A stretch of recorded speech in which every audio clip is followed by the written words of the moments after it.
ایک روز میں نے اپنے جگری دوست کو فون کیا اور کہا آج شام کو میں اپنی بیگم کے ہمراہ تمہارے گھر آؤں گا۔ دوست نے یہ سنتے ہی کہا مرحبا، خوش آمدید، بڑے اچھے وقت پر یاد کیا ہے۔ میری تم سے ایک چھوٹی سی درخواست ہے۔ میں نے استغفار کیا کہ وہ کیا کہنے لگا ہے۔ جیسا کہ تم بڑے شہر میں رہتے ہو تو میں چاہتا ہوں کہ تم وہاں سے آتے ہوئے وہاں کے سب سے مشہور اور مہنگی بیکری سے 2 پاؤنڈ کا فریش کیک لیتے آؤ اور اس کے ساتھ فلاں چاکلیٹ، فلاں بسکٹ اور فلاں جوس بھی لیتے آنا۔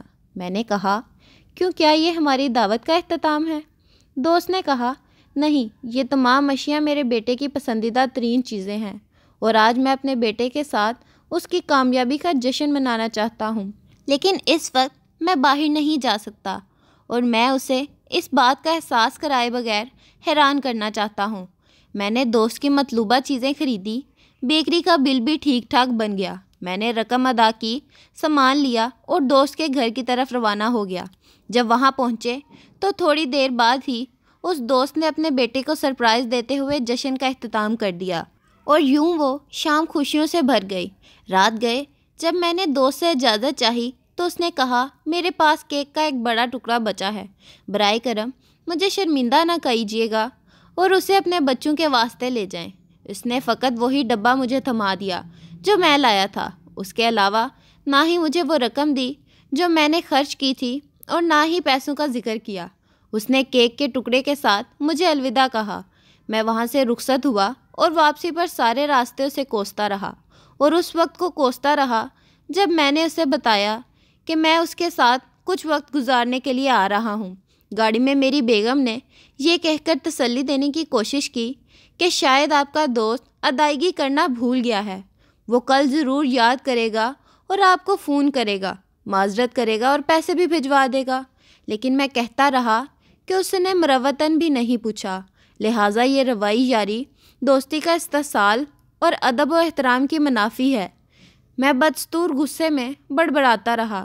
گھر پہنچ کر بیگم کو کہا کہ شیخ صاحب نے جو کیک کا ٹکڑا تھما کر احسان کیا ہے وہ کیک کا ٹکڑا بچوں کو کھلا دو، کم از کم کچھ تو تسکین ہو۔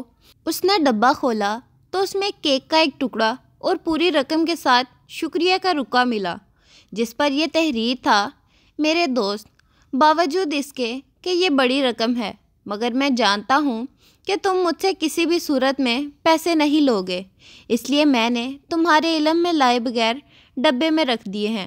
میں حیران کم اور شرمندہ زیادہ تھا اور اس وقت کچھ سمجھ نہیں آ رہا تھا کہ اب میں کیا کروں۔ میں نے اپنی بیوی سے پوچھا کہ اس دوران میں نے اپنے دوست کے متعلق جو رائے بنا لی تھی، کیا میں اپنے دوست سے اپنے برے خیالات کے لیے معذرت کروں اور معافی مانگوں۔ اس نے کہا کہ آپ کے متعلق اس کا جو حسن ظن ہے اسے اس پر قائم رہنے دیں اور آپ بھی دوسروں کے بارے میں اچھا گمان رکھیں۔ ہمارے اکثر مسائل ہمارے قول و فعل میں پیدا ہونے والی غلط فہمی اور ہمارے رویوں کی غلط تشریح کی وجہ سے ہوتے ہیں۔